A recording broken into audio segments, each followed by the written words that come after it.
ఈ సంవత్సరం జరిగిన ఐపీఎల్ 2025లో బెస్ట్ టీమ్ 11 ఏంటో ఇప్పుడు చూద్దాం. మొట్టమొదటి ప్లేస్లో సాయి సుదర్శన్. ఈ 23 ఏళ్ల తమిళనాడు క్రికెట్ ప్లేయర్ ఈ సంవత్సరం జరిగిన ఐపీఎల్ మ్యాచ్లో ఓపెనర్గా అదరగొట్టాడు. జరిగిన 15 మ్యాచ్ల్లో 759 పరుగులు సాధించాడు. ఓపెనర్గా గుజరాత్ జైంట్స్ మ్యాచ్లు గెలిచేలా మంచి ప్రదర్శన చేశాడు. కేవలం ఈ క్రికెటర్ ప్రదర్శన వల్లే గుజరాత్ టాప్ 4లో నిలిచింది. ఎలిమినేటర్ మ్యాచ్లో ఒంటరి పోరాటం చేశాడు. ఒకానొక దశలో మ్యాచ్ను గుజరాత్ వైపు త్రిప్పాడు. అనూహ్యంగా అవుట్ కావడంతో గుజరాత్ వెనుదిరిగింది. కానీ ఆటగాడిగా సాయి సుదర్శన్కు 2025 ఐపీఎల్లో మంచి గుర్తింపు వచ్చింది. తీసుకున్న 8.5 కోట్లకు నిజమైన న్యాయం చేశాడు. ఈ సంవత్సరం ఆరెంజ్ క్యాప్ ఎమర్జింగ్ ప్లేయర్తో మోస్ట్ వాల్యుబుల్ ప్లేయర్గా నిలిచాడు. రెండవ స్థానం విరాట్ కోహ్లీ. ఈ సంవత్సరం జరిగిన ఐపీఎల్ 2025లో విరాట్ కోహ్లీ ఆరంభం నుంచి దూకుడుగా ఆడాడు. ఈ సంవత్సరం ఆర్సీబీ కప్ గెలవడంలో కోహ్లీ తన వంతు కృషి చేశాడు. ఒక సీనియర్ బ్యాట్స్మెన్గా, మాజీ కెప్టెన్గా జట్టుకు కావలసిన విలువైన 657 పరుగులు చేసి తాను తీసుకుంటున్న 21 కోట్ల రూపాయలకు న్యాయం చేశాడు. 18 సంవత్సరాలుగా బెంగళూరు జట్టుకు రాని ట్రోఫీని సాధించడానికి అహర్నిశలు కష్టపడిన ఏకైక ఆటగాడు కోహ్లీనే.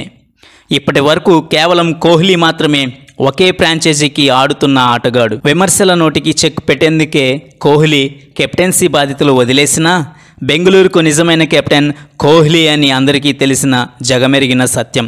ఈ ఒక్క ఆటగాడి వల్లే ఆర్సీబీ ప్రపంచం మొత్తం ఆకర్షించిందంటే కోహ్లీ ప్రపంచంలో ఎంత విలువైన ఆటగాడో ప్రత్యేకంగా చెప్పాల్సిన పని లేదు. కేవలం కోహ్లీ కోసమే అన్నట్టు 2025లో 18వ season 18వ November Jersey Esala cup నమ్దే అంటూ ట్వీట్లు వెల్లువెత్తాయి. ఈ సీజన్లో ఒకవైపు కోహ్లీకి, మరోవైపు బెంగళూరుకు కప్ లేని లోటు తీరింది. మూడవ స్థానం శ్రేయస్ అయ్యర్. ముంబైకి చెందిన ఈ 30 ఏళ్ల ఆటగాడు ఈ సంవత్సరం జరిగిన ఐపీఎల్లో పంజాబ్ కింగ్స్ తరపున కెప్టెన్గాను, ఆటగాడిగాను మంచి ప్రదర్శన చేశాడు. తాను తీసుకుంటున్న 26.5 కోట్ల రూపాయలకు నిలువెత్తు న్యాయం చేశాడు. పంజాబ్కు కెప్టెన్గా అద్భుత ప్రదర్శన చేసి ఫైనల్లో నిలబెట్టాడు. క్వాలిఫైర్ 2లో ముంబైపై శ్రేయస్ ఆట తీరు అమోఘం. బూమ్రా యార్కర్ను బౌండరీకి తరలించిన తీరు వర్ణనాతీతం. క్వాలిఫైర్ 2లో ముంబైని చిత్తు చేసి పంజాబ్ని ఫైనల్కు చేర్చాడు. ఒక కెప్టెన్గా 2018లో డీసీని రన్నర్గా నిలిపాడు. 2024లో కేకేఆర్ని విన్నర్గా నిలిపాడు. 2025లో పంజాబ్ కింగ్స్ని కూడా రన్నర్గా నిలిపాడు. యువకులకు గెలవడం ఎలాగో, కెప్టెన్సీ చేయడం ఎలాగో నేర్పించాడు శ్రేయస్ అయ్యర్. 4వ స్థానం నికోలస్ పూరన్. 29 ఏళ్ల వెస్టిండీస్కు చెందిన ఈ లెఫ్ట్ ఆర్మ్ బ్యాట్స్మెన్ 2025 ఐపీఎల్లో ఎల్ఎస్జీకి ప్రాతినిధ్యం వహిస్తూ అద్భుత ప్రదర్శన చేశాడు. బ్యాటింగ్లో 524 పరుగులు చేసి తాను తీసుకుంటున్న 21 కోట్ల రూపాయలకు న్యాయం చేసి 40 సిక్సులు కూడా కొట్టాడు. 2025 ఐపీఎల్లో ఎక్కువ సిక్సులు కొట్టిన ప్లేయర్గా నిలిచాడు.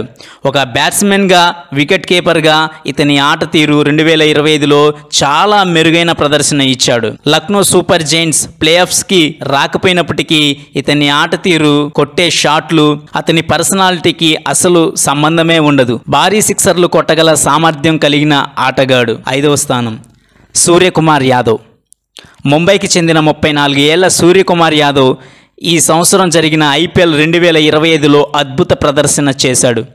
ముంబైకి మిడిల్ ఆర్డర్లో బలమైన బ్యాట్స్మెన్గా సూర్యకుమార్ యాదవ్ నిలిచాడు. ఈ ఐపీఎల్లో 717 పరుగులు చేసి రికార్డు సృష్టించాడు. ఓపెనర్గా కాకుండా అంతకుముందు ఏబీ డివిలియర్స్ చేసిన 687 పరుగుల రికార్డును ఇతను బ్రేక్ చేశాడు. ముంబై తరపున ఒకే సీజన్లో అత్యధిక పరుగులు చేసిన ఆటగాడిగా టెండూల్కర్ రికార్డును కూడా బద్దలు చేశాడు. ఈ సీజన్లో మోస్ట్ వాల్యుబుల్ ప్లేయర్గా సూర్యకుమార్ యాదవ్ నిలిచాడు. 6వ స్థానం మిచెల్ మార్ష్.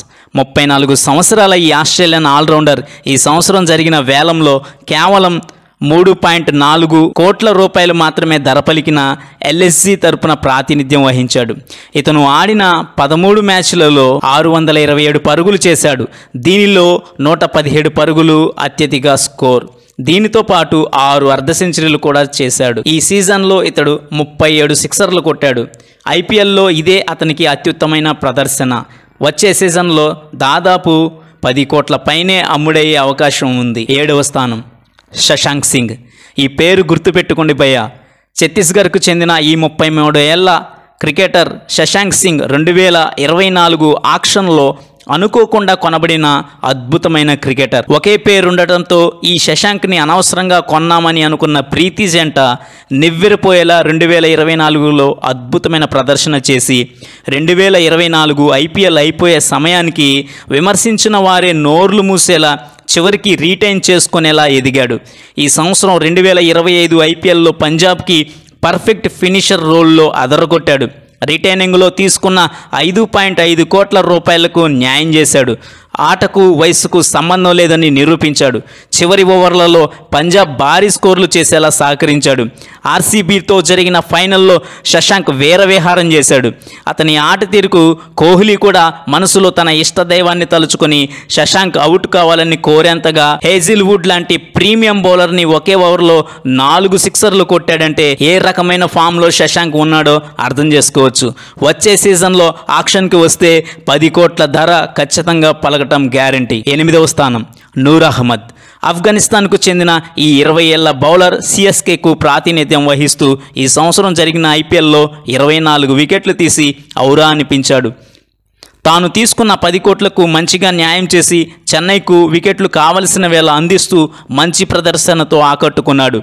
ముంబైపై కేవలం 18 రన్స్ మాత్రమే ఇచ్చి 4 వికెట్లు తీసి అందరి దృష్టిని ఆకర్షించాడు. 9వ స్థానం చాహల్.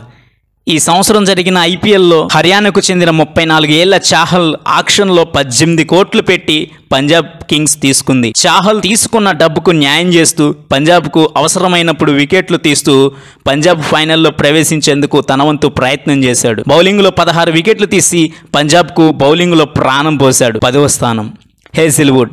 ఆస్ట్రేలియాకు చెందిన 34 ఏళ్ల రైట్ ఆర్మ్ పేసర్ ఈ సంవత్సరం జరిగిన ఐపీఎల్ 2025లో అద్భుతంగా రాణించాడు. తాను ఆడిన 12 మ్యాచ్ల్లో 22 వికెట్లు పడగొట్టి ఆర్సీబీని ఫైనల్లో కప్పు సాధించేలా చేసిన మొనగాడు. ఐపీఎల్ ఆక్షన్లో 12.5 కోట్ల రూపాయలకు న్యాయం చేస్తూ జట్టుకు అవసరమైనప్పుడల్లా వికెట్లు తీస్తూ జట్టును ఆదుకున్నాడు. అత్యవసరమైన వేళల్లో వికెట్లు తీసి ఆర్సీబీని కప్పు గెలవడంలో తన వంతు పాత్ర పోషించాడు. తాను ఆడిన ఏ ఫైనల్లోనూ ఓడిపోయిన రికార్డును నిలబెడుతూ ఈసారి ఆర్సీబీని ఛాంపియన్గా నిలిపిన ఛాంపియన్ బౌలర్. 11వ స్థానం భువనేశ్వర్ కుమార్. మీరట్కు చెందిన ఈ 35 ఏళ్ల రైట్ ఆర్మ్ పేసర్ ఈ సంవత్సరం జరిగిన ఐపీఎల్ 2025లో అద్భుతంగా రాణించాడు. కేవలం ఆడిన 14 మ్యాచ్ల్లో 17 వికెట్లు పడగొట్టి ఆర్సీబీ కప్ గెలవడంలో తన వంతు పాత్ర పోషించాడు. ఒక రకంగా చెప్పాలంటే ఒకే నేహల్ వదేరాను స్టోయినిస్ను అవుట్ చేయడం ద్వారా ఆర్సీబీ కప్ గెలిచేలా చేశాడు. తాను తీసుకున్న 10.75 కోట్ల రూపాయలకు నిలువెత్తిన న్యాయం చేస్తూ ఆర్సీబీని తొలిసారి కప్ ముద్దాడేలా చేశాడు.